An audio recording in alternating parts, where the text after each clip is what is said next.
हफ्ते काफी सारी चीजों को सुना था, काफी सारी चीजों को सीखा था, ठीक है। आपको क्या सीखा था हमने? सबसे इंपॉर्टेंट बात क्या थी? जिस्ट क्या था?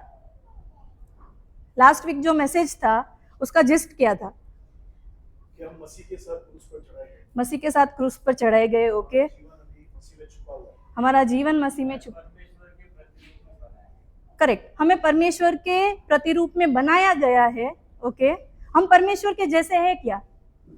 हमें दिन ब दिन परमेश्वर के स्वरूप में, परमेश्वर की इमेज में बदलते जाना है। ये बात हमने पिछले हफ्ते सीखी थी। आपको क्या लगता है, हम हर एक परमेश्वर के समान है? कुछ ना कुछ कमियां हैं। तो वो कमियों के लिए क्या रुकावटें है? आपको क्या लगता है रुकावटें क्या है? मन का नया नहीं होना। पास्टर जी ने तो पूरा थीम ही बता दिया। ठीक है, आप कुछ भी बोल सकते हैं, काफी सारी चीजें हो सकती है, जैसे हमारी काफी सारी आदतें होती है, हमारा मन होता है, ठीक है। इन सारी बातों के ऊपर, सारी आदतों के ऊपर एक नियंत्रण लेने वाली जो चीज है वो है हमारा मन, ठीक है। तो परमेश्वर का वचन मन के बारे में बहुत सारी चीजें बताता है। हम एक वचन को पढ़ेंगे, नीति वचन की किताब, उसका 4 अध्याय और 23वीं आयत।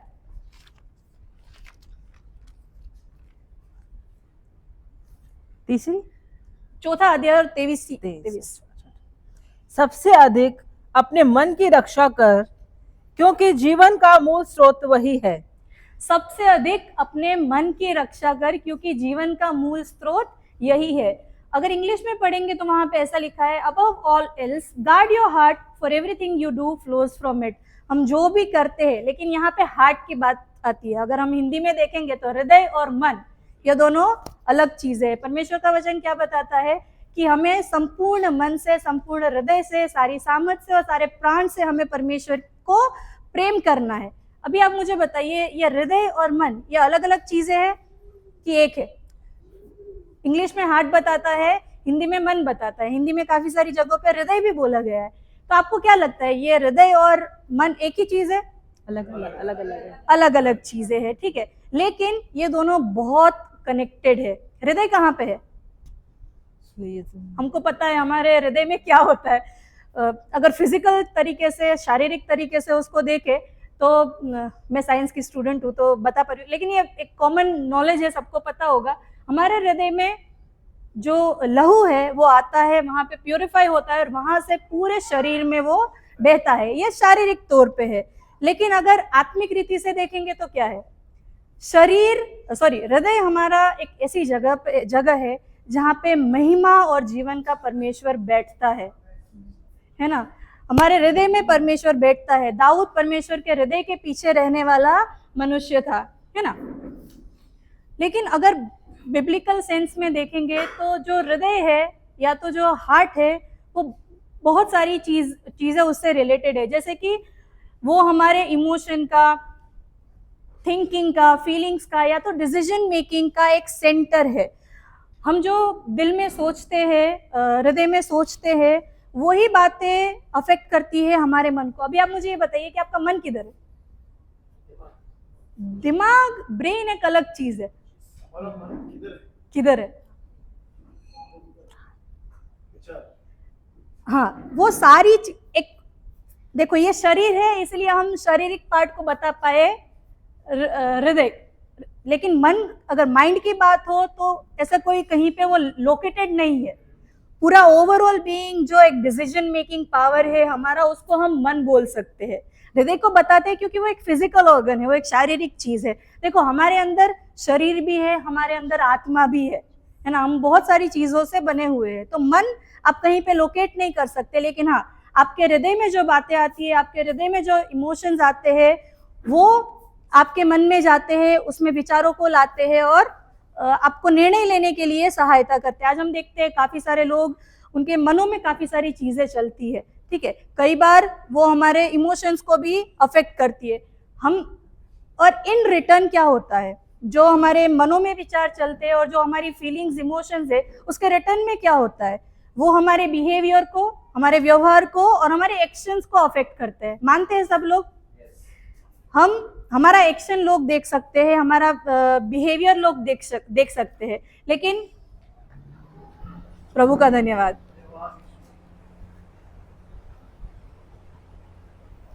हेलो,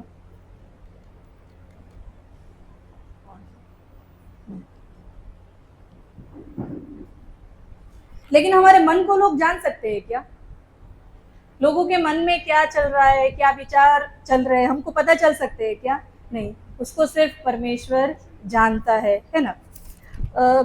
जब मैं पिछले हफ्ते परमेश्वर को पूछ रही थी कि प्रभु मैं क्या बातें बताऊं, लेकिन उससे पहले मैंने परमेश्वर को बताया कि प्रभु आप सहायता करें कि मैं भी उन बातों को सीखूं और आपके लोगों को बता सकूं। तो सही माने मेरे मन में इतनी सारी चीज़ें चल रही थी, मैं इतने सारे वचनों को देख रही थी, ढूंढ रही थी, और जितना मैं कर रही थी उतना ज़्यादा वो कॉम्प्लिकेटेड होता जा रहा था। लेकिन आज सुबह जब मैं परमेश्वर के सामने बैठी, मैं बोली प्रभु एक ऐसी चीज़ बताइए जो मेरे लिए भी आसान हो, आपके लोगों के लिए भी सीखना वो आसान हो। मन के बारे में अगर हम देखेंगे तो बाइबल में बहुत सारी चीज़ें लिखी हुई है और वो बहुत एक बड़ा विषय भी है। मैंने इसको एक छोटे से समझने की और समझाने की कोशिश कर रही हूँ। प्रभु हमारे को सहायता करे ये बात को समझने के लिए। तो हम थे कि हमारे हृदय को, हमारे मन की हमें रक्षा करनी है। अभी रक्षा करने की बात आए तो आप कैसे रक्षा कर सकते हो? रक्षा मतलब आप क्या समझते हो? रक्षा मतलब क्या? गलत नहीं सुनना है, मतलब कोई गलत बात उसमें नहीं जानी चाहिए। और अभी देखो हमें पता है कि हमारे सोल्जर्स हमारी बाउंड्रीज के ऊपर हमारे देश की रक्षा करते हैं। तो कोई जो विदेशी या कोई ऐसा एक्टिविटीज जो है हमारे देश में नहीं आनी चाहिए, तो उससे वो हमारी रक्षा करते हैं, आउटसाइड फोर्स से वो हमारी रक्षा करते हैं। लेकिन और एक चीज जो है कि जो हमारे देश में है उसको वो बरकरार भी रखते हैं, वो बनाए भी रखते हैं। तो जब रक्षा करने की बात आती है, हमारे मनों की रक्षा करनी है, तो उसमें दो फैक्टर है। हमको प्रोटेक्ट भी करना है और जो हमारे हृदय में परमेश्वर का वचन है वो भी खोना नहीं चाहिए, वो भी मेंटेन रहना चाहिए और बढ़ना चाहिए। ये दोनों बातें आती है। तो हम जब वचन पढ़ने को जाते हैं या प्रार्थना करने की बात आती है तो हम कई बार एक स्ट्रगल को महसूस करते हैं कि नहीं? हर एक, मैं तो करती हूँ, है ना। हम हर एक फोर्स को, एक स्ट्रगल को महसूस करते हैं। हम क्या कर सकते हैं इस चीज के बारे में और वचन हमें कैसे सहायता कर सकता है? हम एक वचन निकालेंगे, रोमियो की पत्री, उसका 12वां अध्याय और उसकी दूसरी कलम।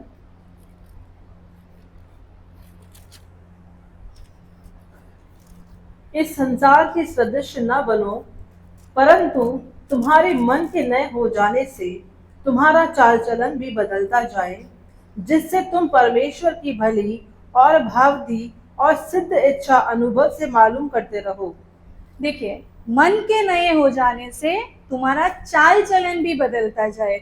अगर हमारा मन नया नहीं होगा तो चाल चलन नहीं बदलेगा, और अगर चाल चलन नहीं बदलेगा तो हम परमेश्वर की इच्छा अनुभव से मालूम नहीं कर सकते। अगर इंग्लिश में देखेंगे तो वहां पे लिखा है, do not confirm to the pattern of this world but be transformed by the renewing of your mind, then you will be able to test and approve what God's will is, his good, pleasing and perfect will. हम test and approve मतलब हम अपने जीवन में अनुभव कर सकते हैं, हम अपने जीवन में देख सकते हैं कि परमेश्वर की इच्छा क्या है और वो हमारे जीवन में पूरी हो रही है। लेकिन वो कभी देखेंगे जब हमारा मन नया हो। और आपको पता है, मन एक युद्ध भूमि है, सबसे बड़ी युद्ध भूमि हमारा मन है। अगर हमने, देखो, हमारी ये आदत है जब मन की बात आए तो हम यूजुअली यहाँ पे डायरेक्ट करते हैं, लेकिन ये बात ऐसी है जो पूरे शरीर को कंट्रोल करती है, हमारे पूरे जीवन को कंट्रोल करती है।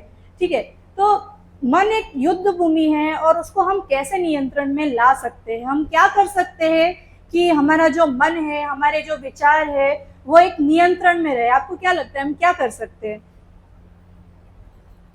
वर्ड ऑफ गॉड, परमेश्वर का वचन। देखिए, शैतान सबसे बड़ा वार, सबसे पहला वार हमारे मन पे ही करता है।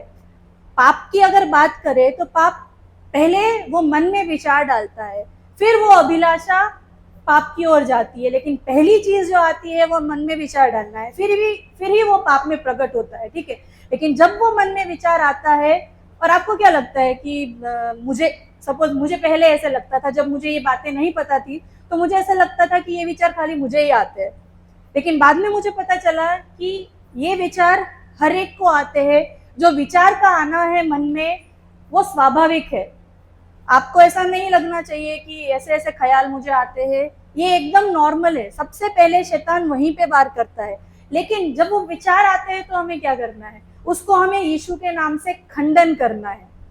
ठीक है, हम जानते हैं कि हमारा जो युद्ध है वो मांस और लहू से नहीं है। हम और एक वचन को पढ़ेंगे, इफिसियों की पत्री उसका 6वां अध्याय और उसकी 12वीं आयत।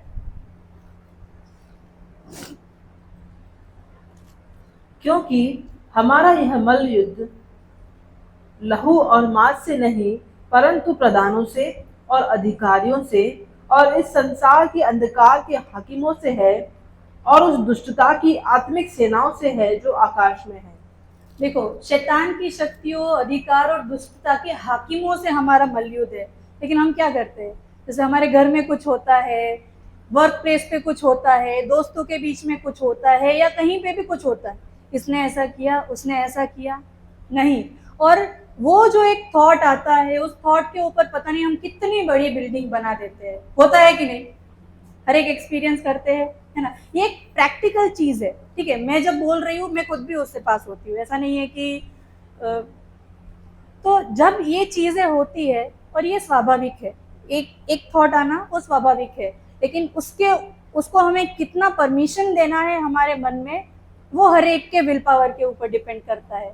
ठीक है, हर एक को थॉट आता रहेगा, लेकिन उसको आपको कितना एंटरटेन करना है, उसको आपको कितनी हद तक आपके जीवन में परमिशन देना है, वो आपके ऊपर है। शैतान कुछ भी ला सकता है, तू ये नहीं कर सकता, तेरे परिवार का कुछ नहीं हो सकता, तेरा बेटा ऐसा ही है। और कई बार हम उन शब्दों को हमारे मुंह पे भी लेके आते हैं। जब बहुत गुस्से में होते हैं, हमारे मुंह पे वो शब्द आ भी जाते हैं, लेकिन मुंह पे आने से पहले हमें ध्यान रखना है, जब वो हमारे मन में आते हैं तभी हमें उनको रोकना है कि नहीं, मेरे परमेश्वर ने मुझे ये अधिकार दिया है, मेरे परमेश्वर में मैं आशीषित हूँ, मेरा परमेश्वर मुझे अच्छी बातें ही देता, मेरे साथ अच्छी बातें ही करेगा। ये विश्वास हमारा होना चाहिए, ये बात पहले हमें वो कॉन्फिडेंस होना चाहिए। ये कभी होगा जब हम वचन को पढ़ेंगे, लेकिन अगेन वचन को पढ़ने के लिए ये एक रुकावट है ना। मन में ये सारी चीजें चलती रहती है, कई बार हम वचन को पढ़ते हैं तो भी यही कुछ ना कुछ थॉट हो सकता है। आज हम यहाँ पे है, फिजिकली यहाँ पे प्रेजेंट है, हो सकता है मेंटली, इमोशनली या विचारों में हम पता नहीं कहीं पे भी ट्रैवल करके आ सकते हैं, है ना।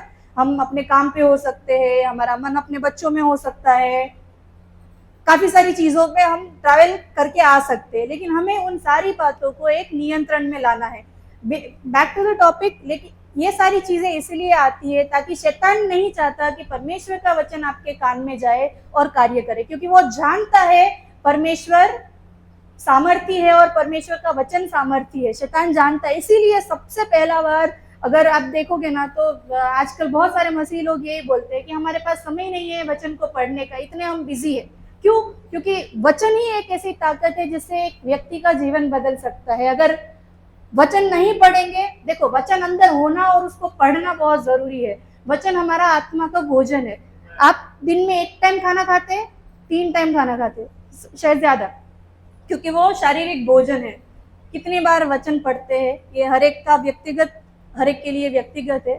तो आत्मा को अगर मजबूत होना है तो आत्मा का भोजन है परमेश्वर का वचन, है ना। तो हमें दानियल 3 समय प्रार्थना करता था, वो प्रार्थना इसीलिए कर पाता था क्योंकि वचन के साथ वो जुड़ा हुआ था, है ना। तो हमें और इसके लिए भी प्रभु का अनुग्रह की हमें जरूरत है। काफी सारी बातें हैं, काफी सारी रुकावटें होती है जो जिसकी वजह से हम ये बातों को नहीं कर पाते हैं।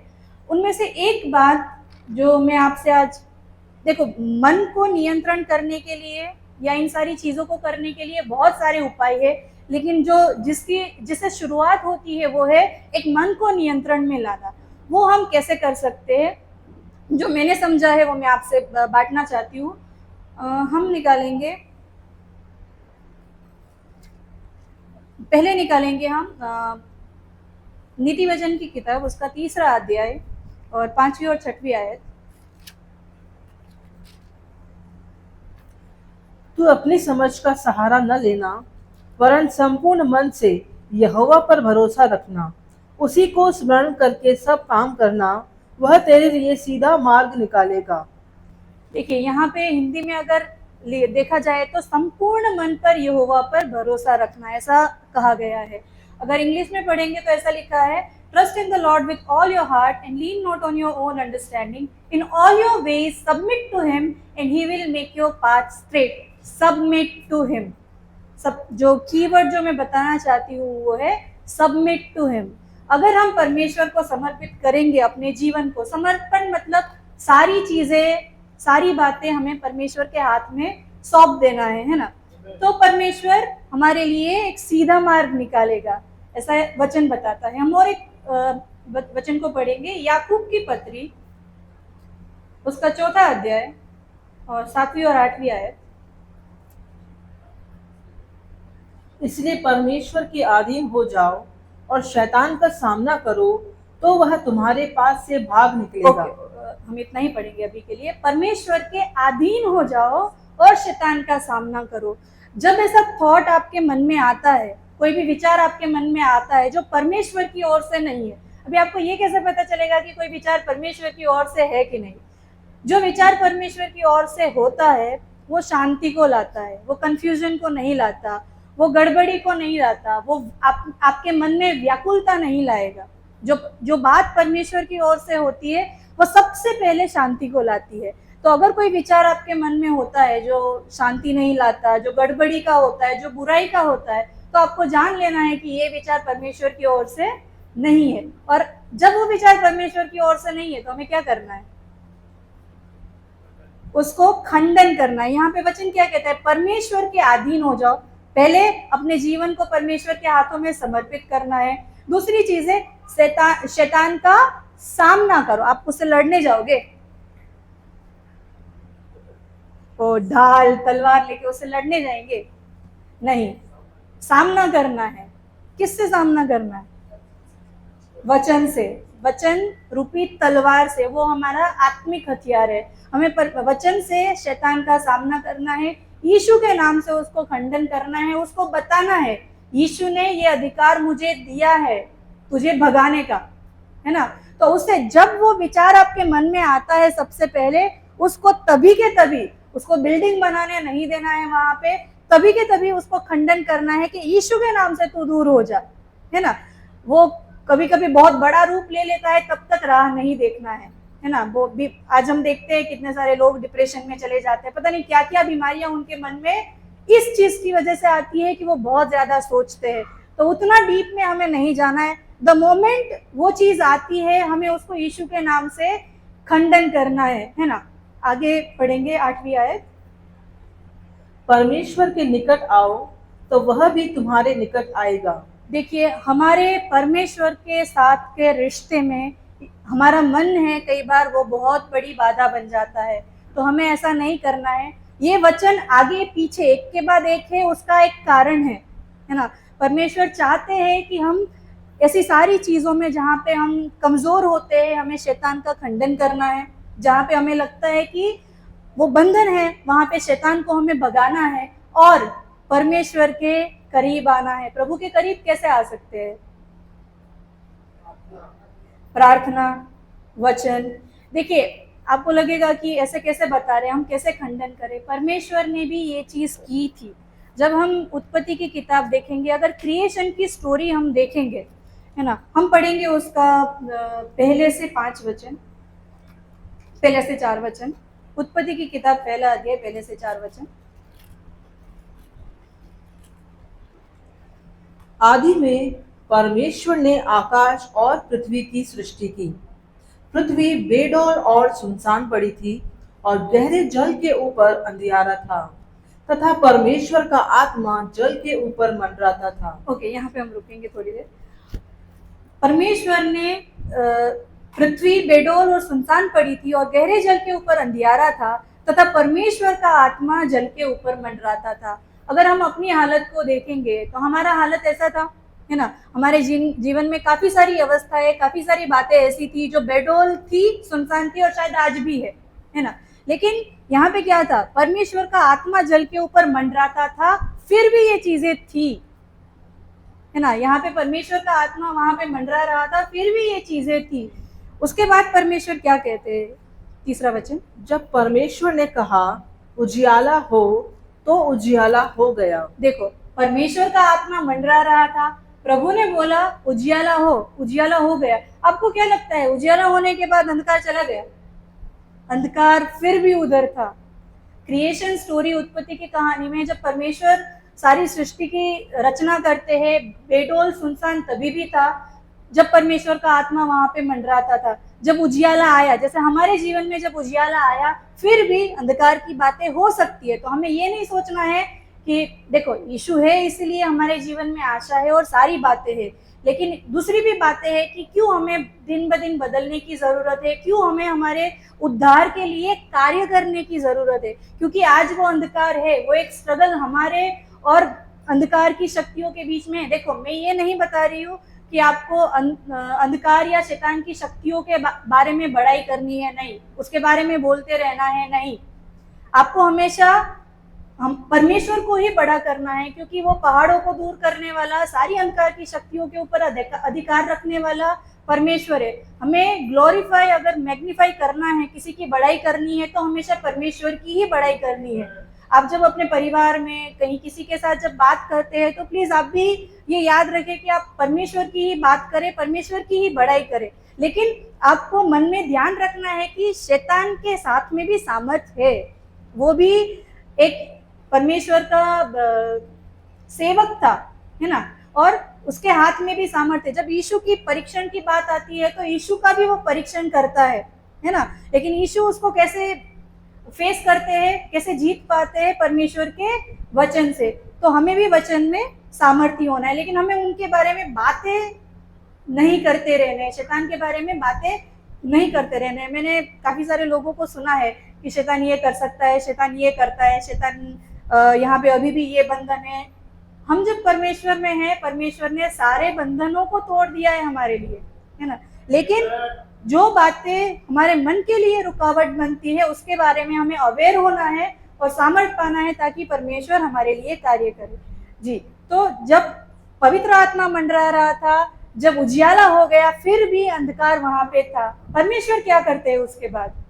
और परमेश्वर ने उजियाले को देखा कि अच्छा है, और परमेश्वर ने उजियाले को अंधियारे से अलग किया। यहाँ पे परमेश्वर खुद उजियाले को अंधकार से, अंधियारे से अलग करता है। जब हमारे जीवन की बात आए, हमें अपने आप को रोज जांचना है। जो बातें अंधकार रूपी है, जो बातें हमें परमेश्वर से दूर करती है, हमारे मनों को बांधती है, हमें रेगुलरली देखो, मन का नया होना एक दिन किया, 6 दिन छोड़ दिया नहीं होता है। ये एवरीडे की प्रैक्टिस है। जब सबमिशन की बात आए, समर्पण की बात आए, तो वो एवरीडे की प्रैक्टिस है, क्योंकि शैतान ताक में रहता है कि कब किसी को फाड़ खाए। तो जब वो हमसे ज्यादा वो मेहनत करता है कई बार हमको प्रभु से पीछे रखने के लिए, गिराने के लिए, तो हमें भी निरंतर रूप से परमेश्वर के पास जाना है और सामर्थ्य को पाना है। जैसे परमेश्वर ने यहाँ पे अंधियारे को उजियाले से अलग किया, हमें भी निरंतर रूप से अपने जीवन से जो भी अंधकार की बातें हैं, जो भी शैतान की बातें हैं, वो उसको खंडन करना है, उसका सामना करना है, और हमें परमेश्वर में सामर्थ्य पाते जाना है। देखिए, हम ऐसा करेंगे तो परमेश्वर हमें सहायता करते हैं, है ना। परमेश्वर हमें नया मन भी देते हैं, परमेश्वर नया हृदय भी देते हैं, है ना। हम एक वचन को पढ़ेंगे, भजन संहिता उसका 139 चैप्टर 23 और 24 वर्स। हे परमेश्वर, मुझे जांच कर जान ले, और मुझे परख कर मेरी चिंताओं को जान ले, और देख कि मुझ में कोई बुरी चाल है कि नहीं, और अनंत के मार्ग में मेरी अगुवाई कर। परमेश्वर के सामने हमें रोज आना है, परमेश्वर को बोलना है, प्रभु तू मुझे जांच, अगर कोई बुराई मुझ में पाई जाती है, प्रभु तू मुझसे दूर कर, है ना। और एक वचन को पढ़ेंगे हम, इज़ेकियल की किताब उसका 36वां अध्याय और 26वीं आयत।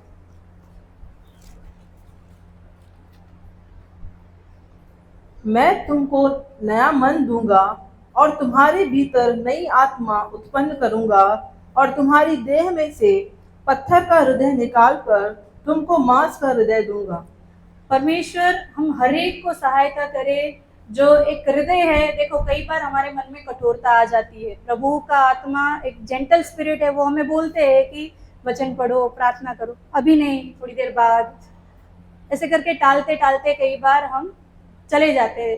परमेश्वर माफ करने वाला परमेश्वर है। अगर हम परमेश्वर के पास जाए तो वो माफ भी करता है। वो कोई छड़ी लेके हमारे सामने नहीं आता, वो हमें समझता है, वो हमारी सहायता करना चाहता है। इसीलिए परमेश्वर ने तो अधिकार दे दिया है। वो हर बार बोल सकता था कि मैंने तुमको अधिकार दे दिया है, इस्तेमाल करो, लेकिन परमेश्वर हर बार अपने वचन से हमें बात करना चाहता है। प्रभु जानता है ये मेरे बच्चे हैं, उनकी ये समस्याएं हैं, यहाँ पे शैतान काम करता है और यहाँ पे उनको जय पाने की जरूरत है। इसीलिए बार बार परमेश्वर अपना वचन भेजता है ताकि हम मजबूत हो, है ना।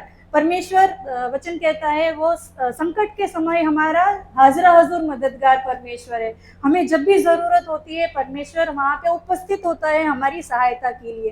तो जब वो उपस्थित है तो क्यों हम उससे दूर हो जाते हैं? हमारे लिए सहायता पड़ी है। हम इंसान थोड़े स्वार्थी होते हैं। जब हमको पता है कि हमारे सामने सहायता है तो हम क्यों उसका इस्तेमाल नहीं करते? हमें हर दिन हर समय उसका इस्तेमाल करना है। और एक आखिरी वचन हम पढ़ेंगे, दूसरा क्रॉनिकल्स, पहला इतिहास 16वां अध्याय और उसकी 9वीं आयत। पहला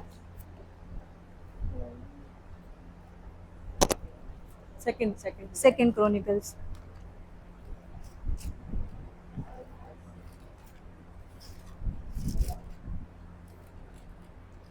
सेकंड क्रॉनिकल्स। देख, यहोवा की दृष्टि सारी पृथ्वी पर इसलिए फिरती रहती है कि जिसका मन उसकी ओर निष्कपट रहता है, उसकी सहायता में वह अपनी सामर्थ्य को दिखाए। तूने यह काम यहाँ पे क्या लिखा है? देख, यहोवा की दृष्टि सारी पृथ्वी पर इसलिए फिरती रहती है कि जिनका मन उनकी ओर, मतलब परमेश्वर की ओर निष्कपट रहता है, उनकी सहायता में वह अपनी सामर्थ दिखाए। हमें परमेश्वर के सामने निष्कपट होना है। जो भी अपने दिल की बात है, जो भी कमजोरियां है, परमेश्वर के सामने बतानी है, लेकिन एक निष्कपटता के साथ परमेश्वर के सम्मुख रहना है। देखो, दुनिया में बहुत सारी चीजें हैं, लोग बहुत सारी चीजें करते हैं, कपट करते हैं, लेकिन हम जब परमेश्वर के पास जाए तो हमें ये समझना है कि उसको ऑलरेडी सब पता है। ये तो एक हमारा एक रिस्पेक्ट करने का परमेश्वर को तरीका है कि मैं अपनी बातें परमेश्वर को बताऊं। बाकी वो पहले से जानता है कि हमने क्या किया। हम जब परमेश्वर के पास जाएंगे उससे पहले वो जानता है ना। तो हमें परमेश्वर के पास आना है ताकि वो सहायता में अपनी सामर्थ दिखाए।